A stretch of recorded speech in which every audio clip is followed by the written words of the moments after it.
All right, let's dive right in. We're talking about a medical breakthrough that is, well, it's completely rewriting the rulebook on how we understand our own bodies. It's this incredible story about our immune system's very delicate balancing act, and what happens when the cells designed to keep the peace suddenly go to war. Just listen to this quote. "I had forgotten what it was to be me."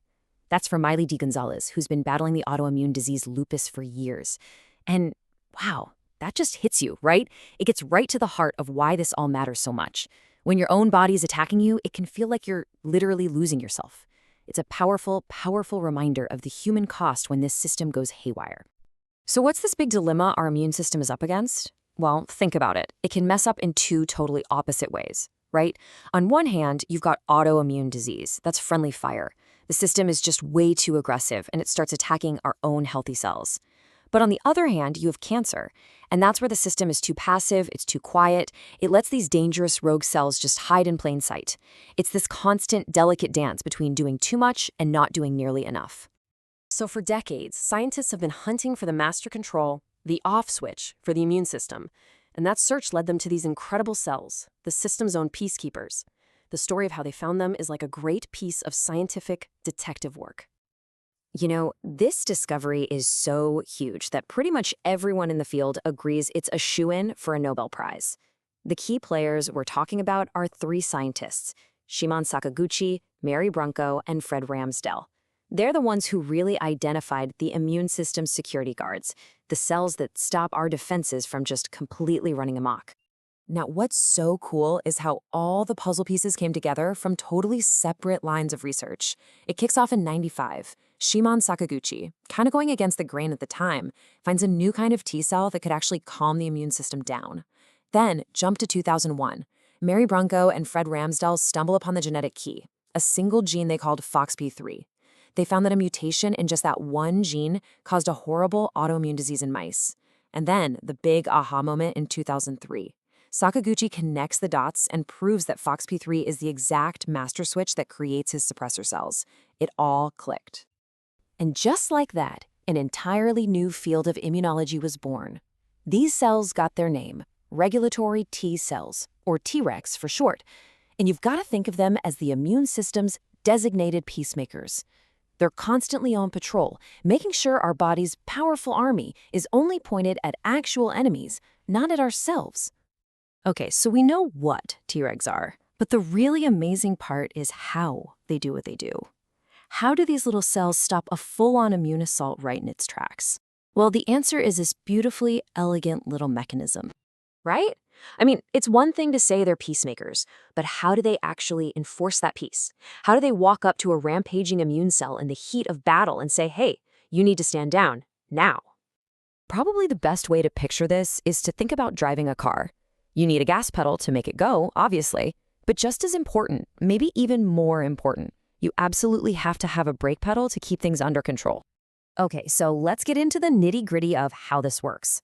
The gas pedal is a molecule called CD28.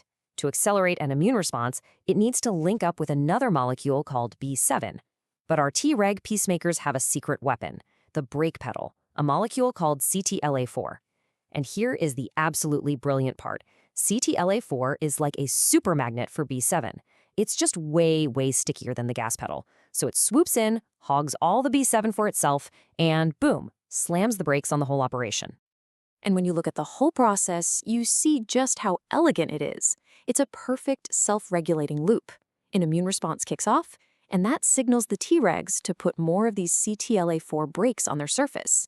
Those brakes then block the go signal, shutting the attack down before it can do any real damage to healthy tissue. Peace is restored.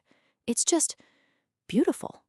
Now, this discovery wasn't just some academic thing that changed textbooks. No way. It blew the doors wide open for a whole new way of thinking about medicine. Because if Tregs are the brakes, well, that means we could develop drugs that either push the brakes harder or maybe even cut the brake lines, depending on what we need to fight. And that is the billion-dollar question that's driving this treatment revolution. What if we could become the mechanics for our own immune system? Fine-tuning the brakes to fight two completely different types of disease. So check this out. For autoimmune diseases, the problem is weak brakes. The immune system is just out of control. So the goal is to strengthen those brakes, to boost the Tregs. But for cancer, you've got the exact opposite problem. The tumor is actually using Tregs as bodyguards, slamming the brakes on so the immune system can't see it. So there, the goal is to cut the brakes. And that's what therapies called checkpoint inhibitors do. They literally block the CTLA-4 brake pedal, and that unleashes the immune system to finally go after the cancer it couldn't see before. So let's stick with the autoimmune side for a second, because one of the most incredible new approaches is something called CAR-T therapy. You might have heard about it for cancer, but now it's being adapted to create what are basically living drugs that can give the entire immune system a hard reboot. I mean, this whole process is something out of science fiction. First, they take your blood and filter out your own T cells. Then, they take those cells to a lab and genetically reprogram them, basically turning them into super soldiers, trained to hunt down and destroy the specific rogue cells causing all the trouble. Finally, they grow millions of these new assassins and infuse them back into your body to go do their job and hopefully reset the whole system. So you see, this isn't just about a new pill. It's a totally new philosophy. We're moving away from just suppressing symptoms for a lifetime, and we're looking at the real possibility of rebooting the system and restoring balance for good. And the results, they can be absolutely life-changing. This quote is from Ali Rubin. She had lupus for 30 years. She got a CAR-T therapy, and it put both her lupus and a related lymphoma into remission. Can you even imagine that? Waking up one morning and realizing that the disease you've had your entire adult life is just gone. It's a profound, profound shift. So what's the big takeaway from all this? Well, it's huge. We now understand our immune system's balancing act on a whole new level. And that's giving brand new hope to millions of people with diseases like lupus, rheumatoid arthritis, and MS. It's making our cancer therapies smarter. It could even make organ transplants more successful. We are genuinely moving from an era of just managing diseases to an era of actually resetting the system. I mean, this research puts us at a pretty incredible moment in history. For the first time ever, we're learning how to be the conductor of our own immune orchestra, telling the peacemakers when to step in and when to back off. And it really makes you wonder, doesn't it? Are we on the verge of not just treating, but actually curing some of the most stubborn diseases out there?